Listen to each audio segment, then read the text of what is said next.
So what I did is measure the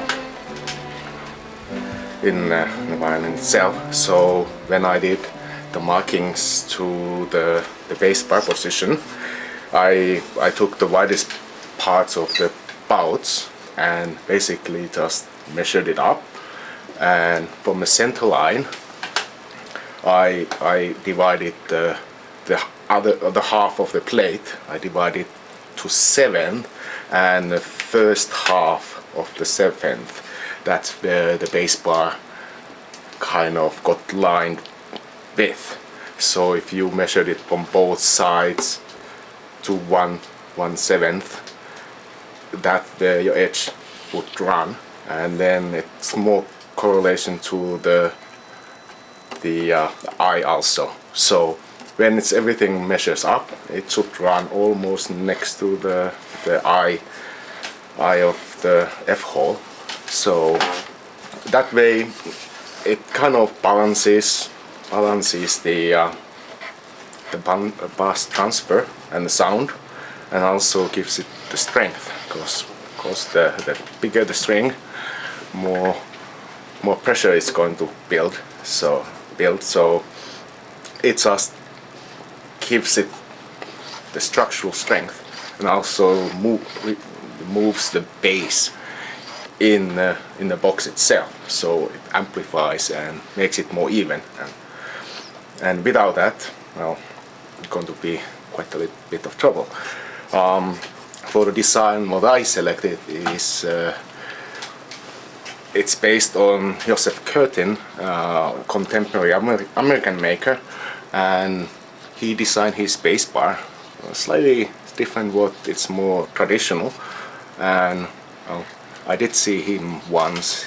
He had a lecture in England, way in the back, and I once tried it on my violins, version of it, and then ever since I've been using similar type. I've done little differences in there of the thicknesses and the heights, but for me it works the best and gives you quite nice, even, quick responsive sound.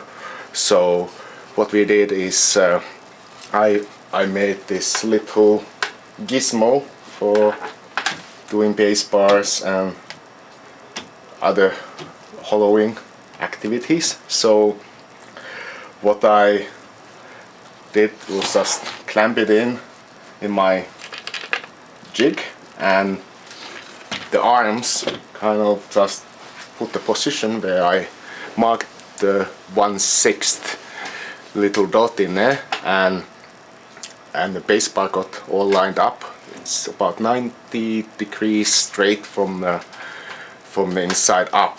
So it's a little tricky because the inside have a curvature itself, but with the holder itself, it's all clamped in and gives me true flat surface to work with. So the positioning is a little easier than more traditional way, and I think that was also multiple other jigs what I picked up by doing some research by other makers. So we like to cooperate each other. So someone has a good idea, we normally share it, and then someone tries it, and if they find it helpful, it's great, and if they can improve it and make it better, it's even better.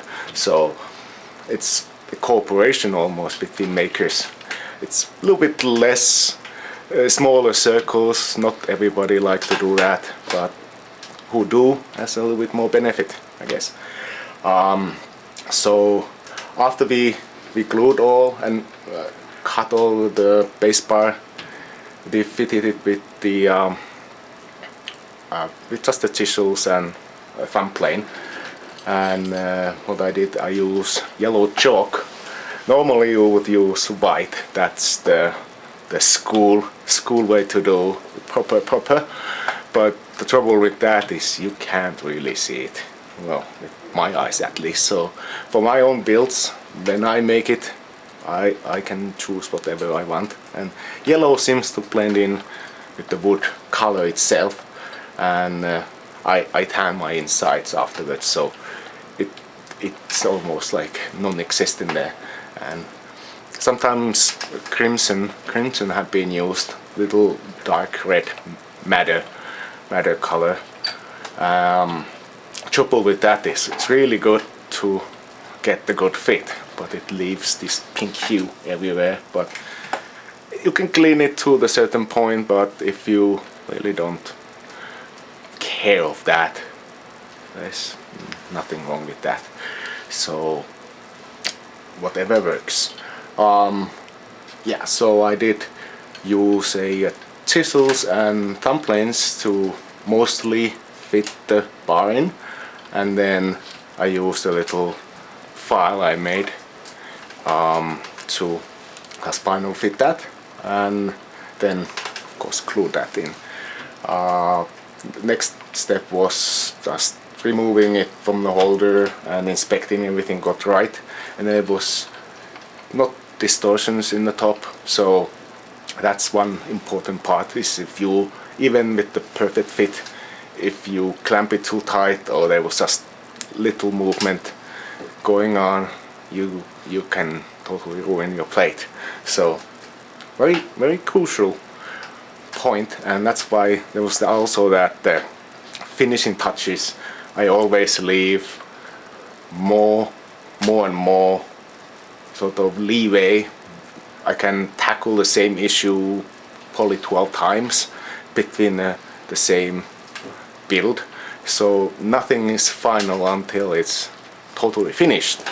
This one gives me more freedom to either fix some minor issues and mistakes, knocks, and also not every day is perfect day, so sometimes you see me doing that on film multiple times, like I thought this guy already did the corners, but the main issue for me is if I get stuck into a small detail, I can spend the whole day to one corner at a time. So just doing myself a little favor and kind of spread it between the build itself.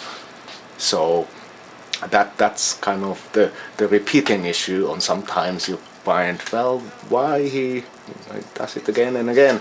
Well, it's, for me, it's like, as a music background, I used to play more violin, and when you practiced and did your main pieces and all that, you did build it up gradually during year to two. Sometimes one piece can take 5 years to learn, or lifetime.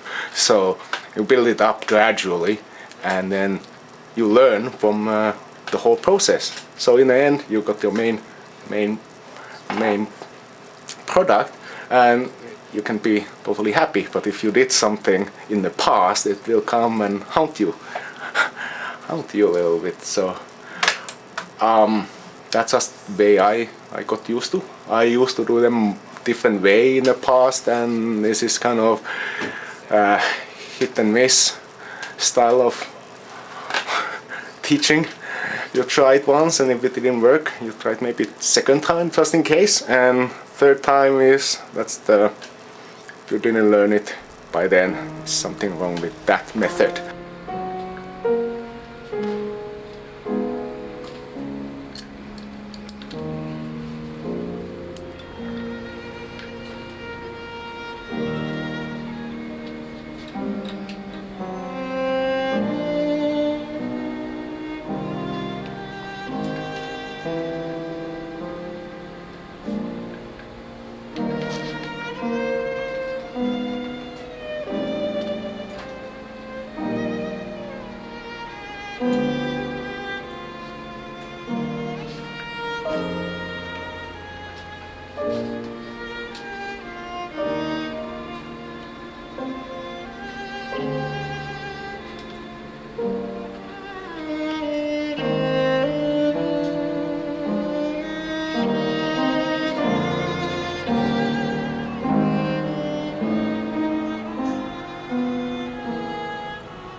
So we got the next step would have been I marked the next stop, the body stop, with this the 195 millimeters from edge of the plate, and what that is basically where I put the F-hole nicks. They run 195, and that's the center of the bridge. So that should be on the bass bar. It should mirror of the plate so the highest point of your bass bar would be the 195, because that is basically the center of the bridge, and if you have that nicely just centered in, that's where your sound culminates. So, and that's your basically the sweet spot of the violin. Now if you put the other things and use that as your central, things start to line up quite more easy than if you go more of a traditional copy build. If you fully copy historic instrument, you just go what the original is. But for me, if I'm doing a new one, might as be all perfect into my point of where I want them be, there they be. I don't need to change my setup itself, because you can do a little bit of this, a little bit that to make it work itself. Compromise is a good word for that. But when you don't want to do that, well, you just have to hit the right notes. So I use that as my high point, and everything tilted down like the pyramid slope. That's the different style of making. Normally you would have a mimic of the arching imprinted into the bass bar, so it would basically be almost like the top arch. Trouble with that, sometimes it just doesn't give you enough power, and what I found, this method gives you a little bit quicker response, and also it's just more stronger, so your plates vibrate slightly different, and because it's made into like a blade shape, thin all the way top, rather than being thicker and rounder what the traditional is, it just seemed to work the best on that, and I guess I have to raise a hat for the creators. So, but excellent design, I believe. So I did use planes and some chisels and all that, and I did create a couple new scraping tools, so you can see me using some dental tools modified to scrape some of the glue from the top. Normally we will use scraper and sandpaper, but seemed to work pretty well the first time I actually used it, so all good. Of course, and then I finished it up with sandpaper, and I believe I did fully finish that with the horsetail. I do like horsetail to finishing up the insides and the top plate. It's basically a horsetail reed, dried, and it has been used on making for cabinet making and other arts for hundreds of years, probably more. And it's like nature's little sandpaper scraper, and because all of the the fiber and the razor edge, sharp edges go all same way, it's like thousands and thousands of little scrapers working together, and creates really smooth surface. So it's almost like fully finished with scraper. So that's why I don't mind using sandpaper and other things in my cutting, because it totally just washes everything off and cuts all the small fibers away, so get really incredibly nice and smooth surface, and it's easier to ground, I find. So if it's simple, I will stick with it. Yeah, so after I got that all done, I did use aniline stains. I had tried all the way to like fuming with ammonia and UV lights to potassium nitride washes and tea stains and all that, and in the end this more simple way of using aniline stains with are basically just dyes or stains fixed into a more metal format, so they are more stable, and with the good supply of already mixed dye colors, I can just make some and it's all consistent throughout, so I don't need to second guess what I'm going to tan it with. And what I started a few years back, well, yeah, more about five years, is incorporate like airbrushing and all the other techniques from different industries as tools, and I found, well, nice airbrush with nice thin mist gives it nice patina and seals it up a little bit also, so it just looks a little more presented, and I like to keep my inside as good as the outside, so maybe it's a little obsession of mine, but well, can't go wrong with that, I don't think. And of course I think I did all the finishing, and I think I did re-scrape some of the top also, so I got most of my thickness of the plates even after the base bar, not before. So I still did some to clean all the dirt and the glue and all that, all the nicks. You always get that when you do base bar, so that was one of the stages also I was doing that, probably most of it off camera. Might be better than an old coin trick.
Next thing was when I took the ribs out of the mold and start cutting pre-cut the blocks and pre-cut the linings. So it was a little nerve-wracking. I don't think it was fully filmed in there, but it was a good pop. And then we shaped some of the blocks away, and I also did the same thing with the inside of the ribs, so I sanded everything down, cut the linings into more of a knife-edged sort of shape, so it kind of tapers into the box. Doesn't need to be fully that thickness, because the reason for the linings is basically it's like a belt. It binds the ribs together, but also gives you the gluing surface to the top, so it doesn't come unglued so easy. So there was a exciting time in the build when we finally removed the ribs from the mold. I did chicken out a little bit, I have to say. I did glue the blocks a little more snug than I normally had, but what you do is normally you would have just whack it with the hammer, and it was like the fire test of your build. If you didn't glue it right, well, it falls apart. Yeah, what we did was just removing the blocks from the mold itself and just make it a little bit rattling around in there, and then we pre-shaped some of the blocks, just removing the excess wood so we can pop the mold out. But it was basically just twisting it around. And what I also did on the other side was pre-cutting the linings a little smaller with that little taper edge on the inside part of the lining itself.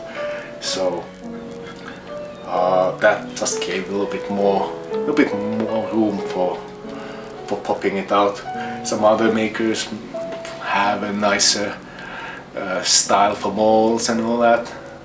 I had that mold since 2002 or 2002. I made that mold, so I could have whipped up something fancier, but well, it worked. So I guess we are lazy punk.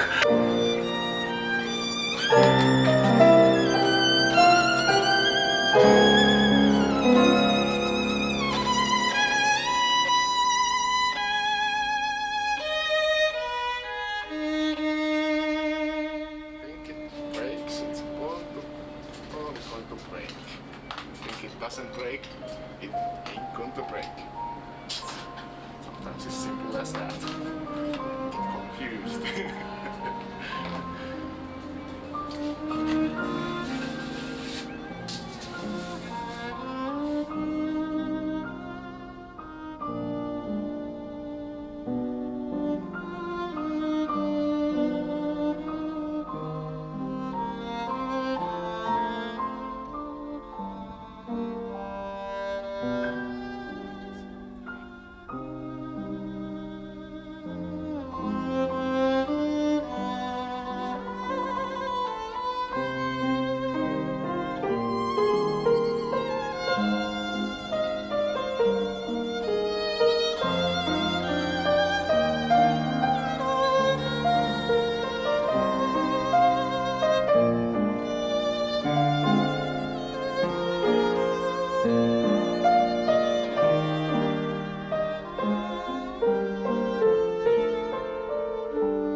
Hopefully this one sparked interest of young makers and people who want to learn making. That's my take on this.